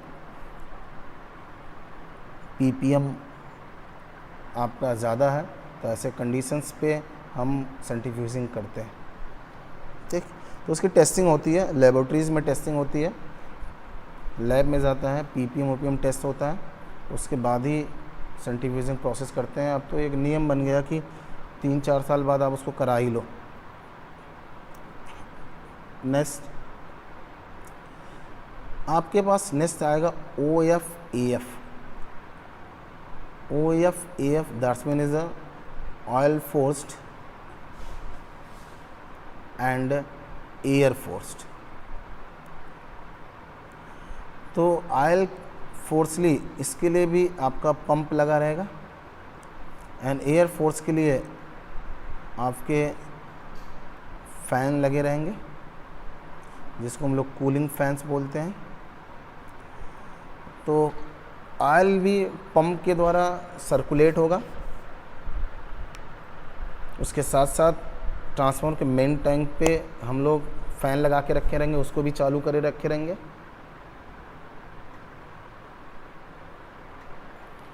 ओके, तो इसके द्वारा कूलिंग नेचर और अच्छा हो जाएगा, और अगर कूलिंग नेचर और अच्छा हो गया तो उस पर्टिकुलर ट्रांसफार्मर का रेटिंग और ज़्यादा हो जाएगा। तो जो रेटिंग और बढ़ाना है 100 MVA एंड 160 MVA, जितने भी आपके ट्रांसफार्मर देखेंगे 100 MVA,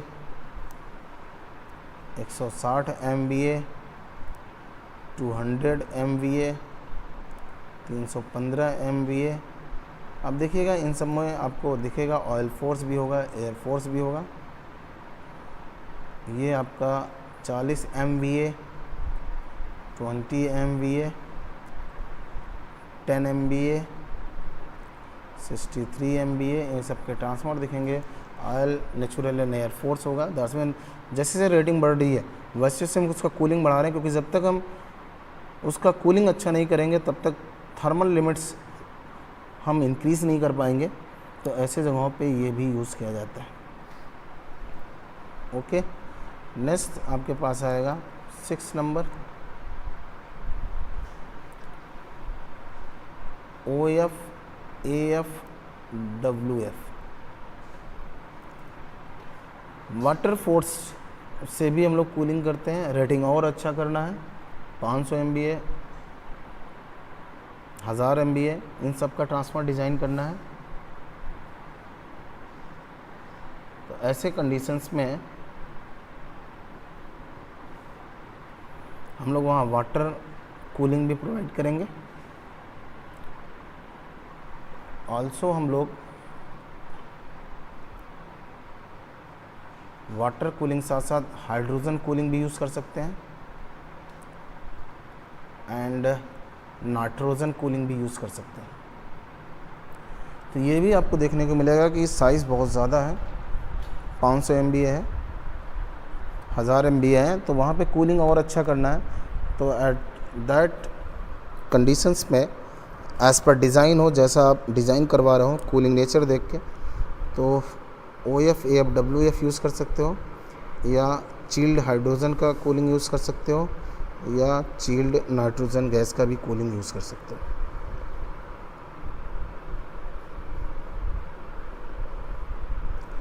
Rahul Yadav, transformer oil का नाम क्या होता है? वो ट्रांसफार्मर ऑयल ही बोला जाता है, जिसमें मिनरल ऑयल है, बनाया जाता है इसको।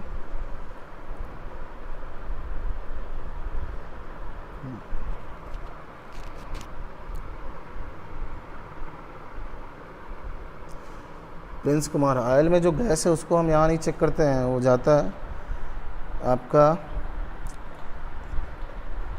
नोएडा में है, मशीनरी होती है, उस मशीन में उस तेल का सैंपल जाता है, तेल के सैंपल को डालते हैं उसमें, तब जाके टेस्टिंग होती है। सब के सब टेस्टिंग मिल जाएगा, PPM एंड डिज़ोल्व गैसेस सब कुछ मिल जाएंगी क्या क्या उसमें। ओके, तो आपको मशीनरी में भेजना पड़ेगा, इधर अभी है नहीं, इलाहाबाद में साइड में हम लोग भेजते हैं, नोएडा भेजते हैं, गुजरात भेजते हैं, ऐसे जगहों पे टेस्ट लेबोरेटरीज़ है, तो वहाँ पे तेल की टेस्टिंग होती है। पूरा का पूरा एक एक डाटा निकल के चला आता है कि कार्बन डाइऑक्साइड कितनी है, मीथेन कितना है, नाइट्रोजन कितना है, उसमें सल्फ़र कितना है, एक एक का आता है। और आप जब उसको सर्च करोगे नेट पे तो आपको दिखेगा कि सबकी रेटिंग बनी हुई और लिमिट्स बना हुआ कि ये वैल्यू इससे ज़्यादा नहीं होनी चाहिए, ये वैल्यू इससे ज़्यादा नहीं होनी चाहिए। ओके, तो नेक्स्ट हम लोग आते हैं, प्रोबेबली ये होगा 8वां क्लासिफिकेशन है।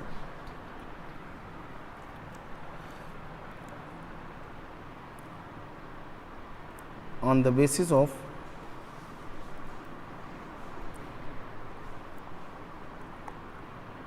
Vector grouping.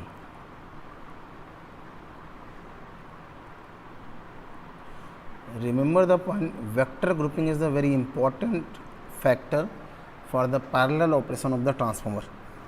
किसी भी ट्रांसफार्मर को अगर पैरेलल में आप जोड़ना चाह रहे हो तो याद करिएगा उसका वेक्टर ग्रुपिंग सेम होना चाहिए।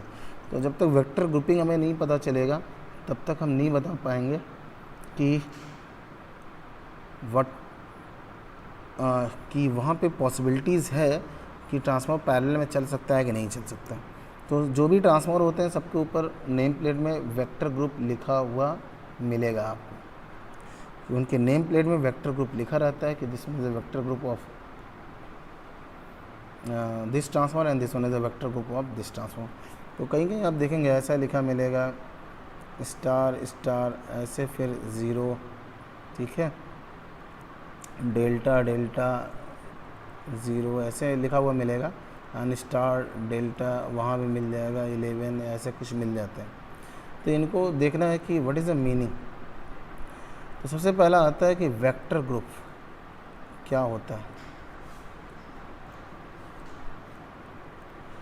तो vector group that's mean is the, ये सिग्निफाइज करता है कि प्राइमरी एंड सेकेंडरी वोल्टेज के बीच में how much is the phasor angle displacement. That's mean vector group represent करता है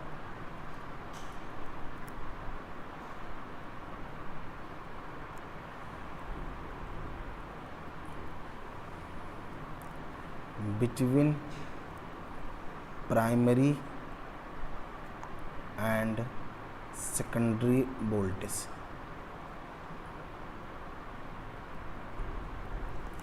तो कहीं कहीं इसको सीधे सीधे एंगल में लिखा रहता है और कहीं कहीं इसको हम लोग अगर देखेंगे तो वॉच से रिप्रेजेंट किया जाता है।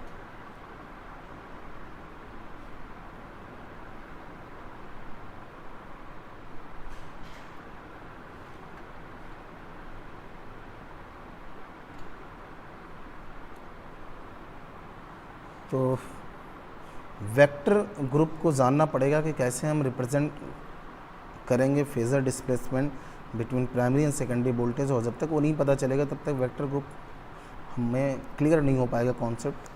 तो सपोज़ करो आपका 220 kV का प्राइमरी है, 132 kV का सेकेंडरी है, और both are connected in the star and star way.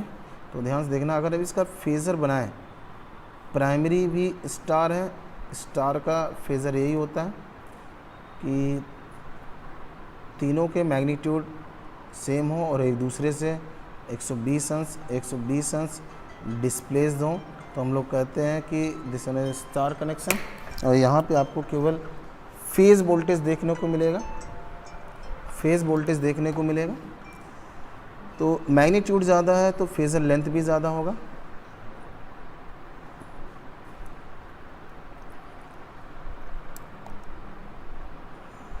और सेम LV भी आपकी एक स्टार है, तो इसी पे सुपर इम्पोज हो जाएगा।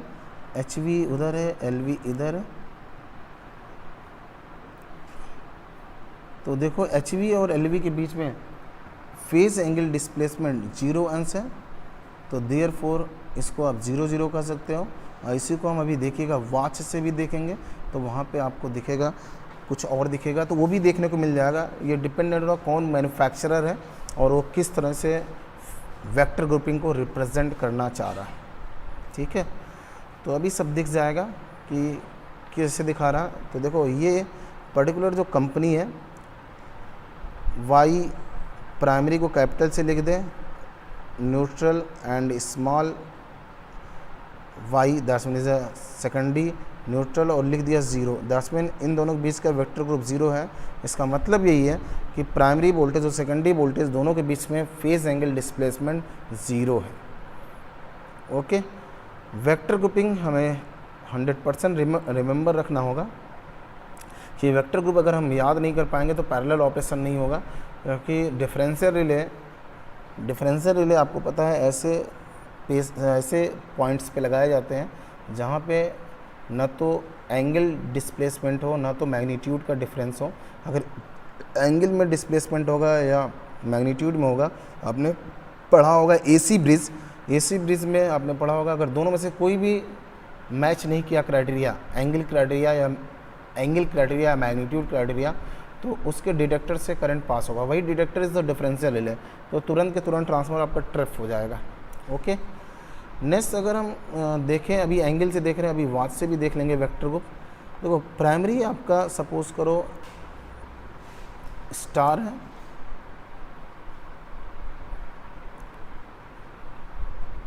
and phasor displays 120 to each other and having the equal magnitude.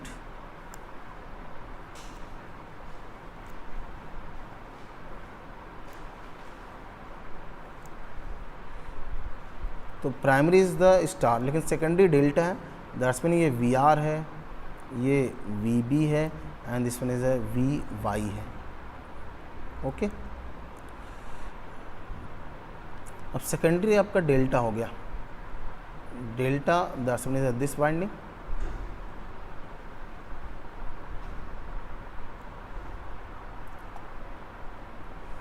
तो अगर आपका सेकेंडरी डेल्टा है, देखो इनके बीच का दैट्स मीन ये अगर R है, ये Y है, ये B है, ठीक है, तो देखो इनके बीच में आपको जो वोल्टेज मिलेगा VRY जैसा फेज सीक्वेंस हो, then VYB and this one is then VBR। ठीक है, तो VRY that's mean is a VR phasor minus VY phasor as per vector addition जो हमने पढ़ा है। तो Y को दैट्स मीन रिफर्ड करना पड़ेगा सेकेंडरी साइड में, ये हो गया V माइनस Y। इन दोनों का जो फेजर सम होगा, this one is a line voltage, और लाइन वोल्टेज को रिप्रेजेंट करेंगे VRY। तो आप ध्यान से देखो, अब आपको समझ में आ गया होगा कि अगर प्राइमरी स्टार है और सेकेंडरी डेल्टा है, तो इनके आर और आर वाई के बीच में there is a angle displacement and this one है 30 अंश and phasor always rotates anti clockwise. Therefore हम लोग कहेंगे कि अगर स्टार एंड डेल्टा है तो यहाँ पे 30 अंश लीड का कॉन्सेप्ट मिलेगा, 30 अंश लीड करेगा। दैट्स मीन जो प्राइमरी वोल्टेज है उससे सेकेंडरी जो वोल्टेज है वो 30 अंश फेजर डायरेक्शन में आगे है, तो जिसको हम लोग लीड बोलते हैं। ओके, तो दो क्लियर हो गया। ये एंगल सभी दिख रहा, लेकिन कहीं कहीं ये वॉच से रिप्रेजेंट किया जाता है, तो वॉच वाला भी हमें आना चाहिए। ठीक है, वॉच का भी कॉन्सेप्ट हमारे पास होना चाहिए। तो वॉच से भी हम लोग देख सकते हैं कि वॉच से कैसे हम बताएंगे कि ये क्या इसका वेक्टर ग्रुप लिखा जा सकता है। तो डेल्टा स्टार है तो 30 अंश लीड हो गया, सॉरी स्टार डेल्टा है तो 30 अंश लीड हो गया, और यही अगर डेल्टा स्टार होता तो ये हो जाता 30 अंश लैग। ओके, तो ये था आपका on the basis of the phasor angle, कि एंगल के टर्म्स में हमें रिप्रेजेंट करना पड़े तो क्या करेंगे हम। तो नेक्स्ट वॉच के टर्म्स भी कहीं कहीं वेक्टर ग्रुपिंग दिखाया जाता है। तो वॉच से कैसे हम देखेंगे कि कैसे हम बताएंगे कि what is a vector grouping, कितना फेज एंगल डिस्प्लेसमेंट है प्राइमरी एंड सेकेंडरी में। जैसे प्रिंस ने लिखा है DYN11, तो इसको हमें देखना है कि कैसे 11 लिख दिया गया। ठीक है, तो देखिए ये वॉच है आपके पास, बहुत केयर करिएगा, यहाँ पे आपको सब कुछ दिखना शुरू हो जाएगा। प्राइमरी डेल्टा है और सेकेंडरी इन्होंने स्टार बनाया, 11 लिख दिया। तो वॉच देखो, ये आपके पास वॉच है। घड़ी में घंटे की सुई जो होती है वो 12 पॉइंट्स की होती है। तो 12, 1, 2, देन 3 बज गया, देन 4 हो गया, देन 5 हो गया, देन 6 है, देन 7 है, देन 8 है, एंड देन 9 है, देन 10 है, देन 11 है, एंड आफ्टर दैट 12 है। तो देखो दैट्स मीन अगर घड़ी की सुई एक रोटेशन ले ले तो 360 अंश घूम जाएगा। ओके, आवर की जो सुई है वो अगर निडल एक रोटेशन ले तो how much is the angle 360। तो दैट्स मीन एक घंटे में कितना अंश होगा, तो 360/12 दैट्स मीन इज 30 अंश। वॉच हमेशा रोटेट करेगा क्लॉकवाइज, वॉच का रोटेशन क्लॉकवाइज होगा, तो ये क्लॉकवाइज रोटेट करेगा। दैट्स मीन 12, 1, 2, 3, 4, 5, 6 ऐसे रोटेट करेगा। तो 12 and 6 this one is a reference लेते हैं हम लोग, ये रेफरेंस है। अगर आपका वॉच 1 बजे जाता है दैट्स मीन ये आगे जा रहा, लीड हो रहा, और 11 बजे जा रहा है तो इसका मतलब ये लैग हो जा रहा। ठीक है, 12 और 1 के बीच का एंगल कितना होगा, 30 अंश होगा। तो देखो ऑब्वियसली अभी अभी आपने पढ़ा है कि अगर प्राइमरी स्टार है एंड सेकेंडरी डेल्टा है तो प्राइमरी इज़ द स्टार था एंड सेकेंडरी आपका डेल्टा था। तो ध्यान से देखिएगा 6 एंड 12 जो है दिस वन रेफरेंस लाइन है वॉच का, जो हम वेक्टर ग्रुप में यूज़ करेंगे। तो ये VR था, ये VY था, एंड दिस वन VB था स्टार का, लेकिन डेल्टा चाहिए तो इसको हमने इधर रेफर किया, तो 60 अंश ये हो जाएगा, 60 अंश ये हो जाएगा। दोनों फेजर सेम मैग्नीट्यूड के हैं, सेम लेंथ के हैं, तो इनका सब डिवीज़न होगा, और सब डिवीज़न होगा दैट्स मीन ये 30 अंश का हो जाएगा। और ये देखो डेल्टा हो गया, ये RY हो गया, और इनके बीच में 30 अंश का लीड है, 30 अंश लीड है। इसका मतलब स्टार डेल्टा को हम लोग रिप्रेजेंट कर सकते हैं, लीड 10 में से 1 लिख सकते हैं, ऐसे ही डेल्टा स्टार को हम लोग लिख सकते हैं 11। तो this one is another representation of the vector grouping. Vector group को ऐसे भी दिखाया जा सकता है वॉच के हेल्प से। ओके,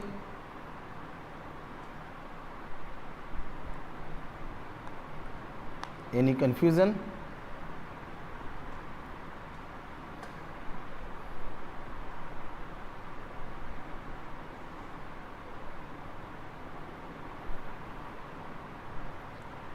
तो this one is a vector grouping था। तो वेक्टर ग्रुप के अकॉर्डिंग भी हम लोग इसको रिप्रेजेंट कर सकते हैं, ठीक है। कोई कन्फ्यूज़न, कोई डाउट नहीं है। तो अगर किसी ने कहा कि कोई ट्रांसफॉर्म में लिखा हुआ है कि 12 that's one is this one is 0 अंश, 6 दैट्स वन इज़ 0 अंश, कहीं पे लिखा है 12 दैट्स वन इज़ 180 अंश। तो प्राइमरी सेकेंडरी में 180 अंश का फेज एंगल डिस्प्लेसमेंट है। एंड अगर 1 लिखा है तो 30 अंश है, 11 भी लिखा है तो 30 अंश है। अगर किसी ने लिखा 12 एंड 3, इसका मतलब ये 90 अंश है। तो ये सब भी ट्रांसफॉर्म मिल सकता है, लेकिन आपको रिमेंबर द पॉइंट, 12-3 आपको तभी मिल पाएगा जब जिगजैग हो, बिना जिगजैग के नहीं मिल पाएगा। कोई अनदर एंगल जिगजैग के अलावा नहीं मिल पाएगा। लेकिन 12-6 मिल सकता है star and inverse star. Primary star है, सेकेंडरी इनवर्स स्टार है, तो ये 12-6 हो सकता है। दैट्स मीन 180 अंश का फेज एंगल डिस्प्लेसमेंट यहाँ पे अचीव किया जा सकता है, ओके। लेकिन इसके अलावा कोई एंगल आपको चाहिए, 90 अंश चाहिए, 45 अंश चाहिए, 10 अंश चाहिए, 10 अंश तो हो ही नहीं पाएगा, 30 से कम है ही नहीं, तो आपको जिगजैग चाहिए। Then you have to prefer the zigzag. 60 अंश चाहिए तो जिगजैग यूज़ करिए। जिगजैग ट्रांसफार्मर एक ऐसा ट्रांसफार्मर होता है जिसको आप किसी भी एंगल के लिए डिज़ाइन कर सकते हो। तो इसको डिज़ाइन करना पड़ेगा कि आप कितने एंगल के लिए आप इसको यूज़ करना चाह रहे हो,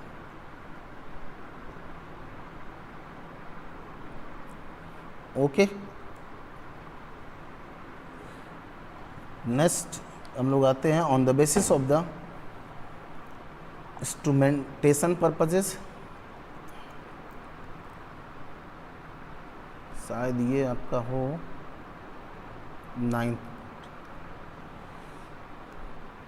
9th क्लासिफिकेशन है, ऑन द बेसिस ऑफ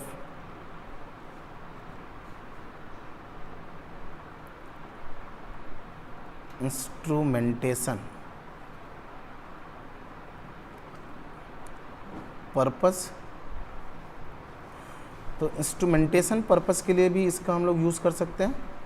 और इंस्ट्रूमेंटेशन पर्पस के लिए इसका 2 तरीके से यूज़ होता है। एक का नाम है करंट ट्रांसफार्मर,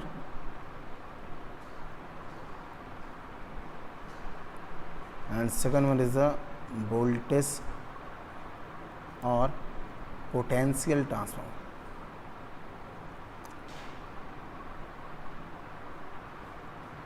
जिसको शॉर्ट फॉर्म में हम लोग CT एंड PT कहते हैं, ठीक है।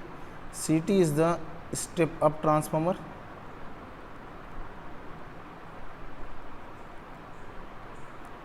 And PT is the step down transformer.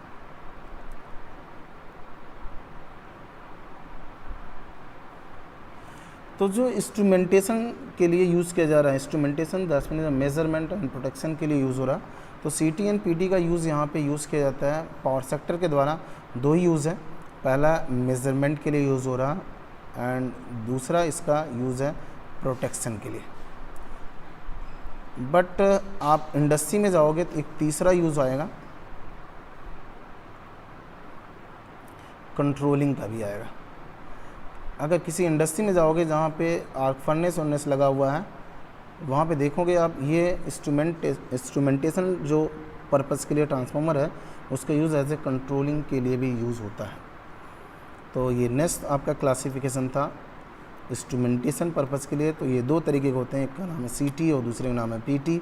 CT से हम लोग करंट को रिड्यूस करते हैं एंड PT से हम लोग वोल्टेज को रिड्यूस करते हैं कि इतने लिमिट्स में आ जाए जिससे कि हम वहाँ पे मेज़रमेंट और प्रोटेक्शन ह्यूमन बीइंग के लिए वो सेफ़ हो, आराम से यूज़ कर लें। तो आप देखिएगा आपको CT जैसे 400/1 का है, जैसे प्राइमरी अगर 400 है, सेकेंडरी 1 एम्पियर करंट फ्लो कराएगा।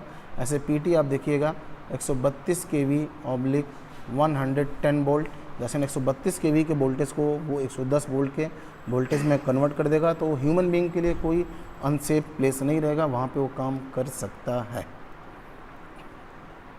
ओके। नेक्स्ट है on the basis of the 10th में चलते हैं। 10वां क्लासिफिकेशन ट्रांसफार्मर का है on the basis of application in electronic circuitry. तो इलेक्ट्रॉनिक सर्किट में भी इस पर्टिकुलर ट्रांसफार्मर का यूज़ किए जाते हैं। ब्रिजेश प्रतापति, फेज़र क्यों एंटी क्लॉकवाइज रोटेट करता है? जब फेज़र कैसे किसी मैग्नीट्यूड को अल्टरनेटिंग क्वांटिटीज़ को फेज़र में कन्वर्ट करते हैं तो वहाँ देखिएगा रोटेशन एंटी क्लॉकवाइज होता है, therefore phasor always rotates in the anti clockwise. ठीक है, बेसिक है ये।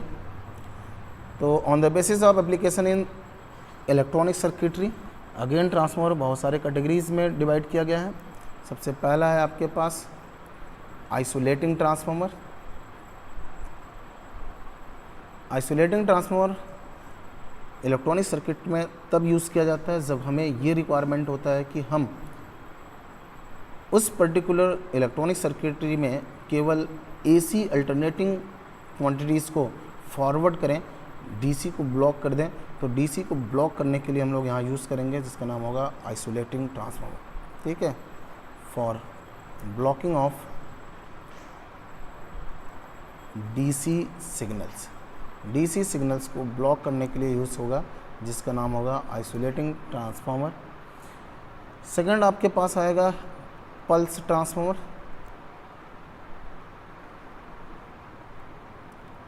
तो समवेयर इन इलेक्ट्रॉनिक सर्किट्स हमें यूज़ करना पड़ता है, पल्सेस यूज़ करना पड़ता है, इम्पल्स हो ट्रिगरिंग पर्पस के लिए या एनी अदर पर्पस के लिए। तो ऐसी जगहों पे हम लोग पल्स ट्रांसफार्मर यूज़ करते हैं।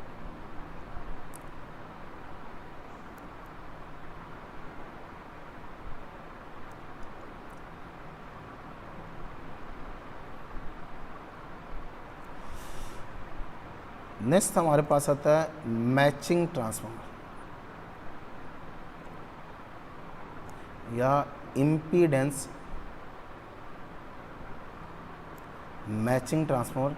तो इम्पीडेंस मैचिंग ट्रांसफार्मर ऐसी जगहों पे यूज़ किया जाता है जहाँ पे हमें सोर्स का इम्पीडेंस लोड के इम्पीडेंस के बराबर करना होता है और मैक्सिमम पावर की डिलीवरी करनी होती है। क्योंकि हमने पढ़ा है मैक्सिमम पावर ट्रांसफ़र का जो कंडीशन है, मैक्सिमम पावर सोर्स से लोड में तभी डिलीवर्ड होगा जब source impedance is equal to the load impedance. तो ऐसे कंडीशंस पे हम लोग सोर्स एंड लोड के इम्पीडेंस को मैच कराने के लिए मैचिंग ट्रांसफार्मर यूज़ करते हैं।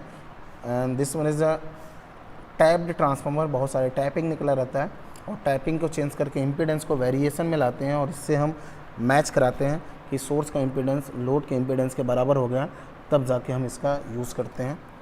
ठीक है, जहाँ पे मैक्सिमम पावर ट्रांसफ़र का रिक्वायरमेंट है।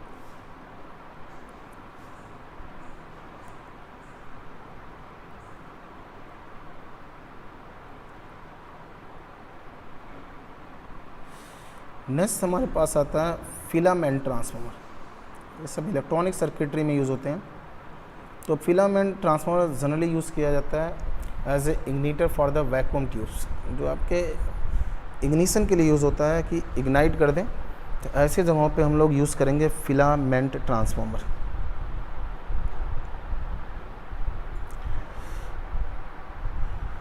ओके, तो फिलामेंट ट्रांसफार्मर एज ए आप इग्निशन के लिए यूज़ करोगे कि ऐसे जगहों पे जहाँ पे हीटिंग करना हो फिलामेंट का वैक्यूम ट्यूब्स में, वहाँ पे हम इसका यूज़ करेंगे। कोई कन्फ्यूज़न? नेक्स्ट हमारा आता है क्लासिफिकेशन ट्रांसफार्मर का। मे बी 11th नंबर है ये।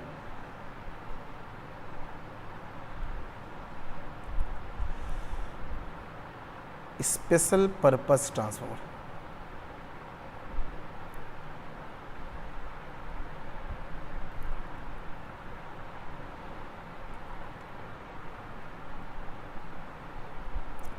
तो special purpose transformer basically special conditions के लिए यूज़ होता है, जहाँ पे हमें ज़रूरत है स्पेशल वर्क करने के लिए, ऐसे जगहों पे यूज़ किया जाता है। सबसे पहला नाम आता है ट्रैक्शन ट्रांसफार्मर, देन नाम आता है रेक्टिफायर ट्रांसफार्मर, देन नाम आता है furnace transformer, then welding transformer, then regulating transformer. Regulation के लिए यूज़ किया जाता है, ये ट्रैक्शन में भी देखने को मिलेगा आपको। Then booster transformer,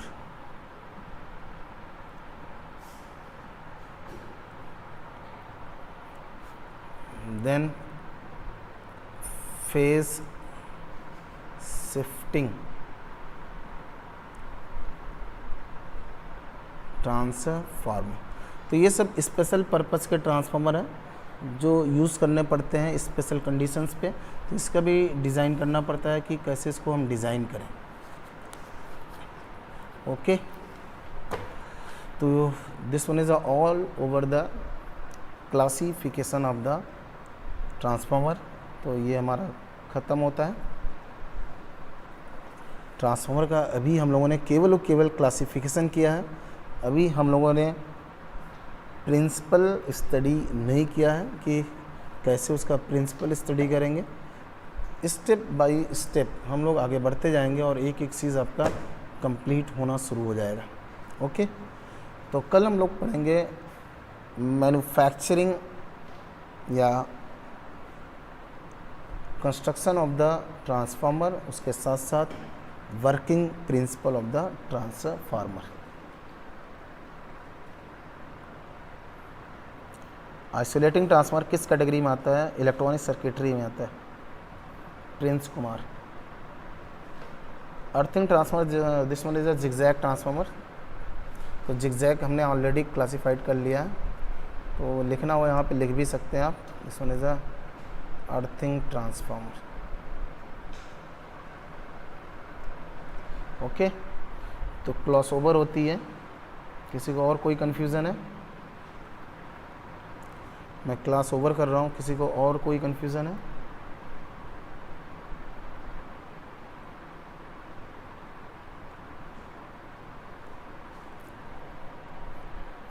Rahul Singh, star inverse तभी यूज़ करते हैं जब हमें फेज़ एंगल 180 की ज़रूरत है। आर फेज़ प्राइमरी और आर फेज़ सेकेंडरी, ये दोनों एक दूसरे से 180 अंश का फेज़ एंगल डिस्प्लेसमेंट ले लेते हैं।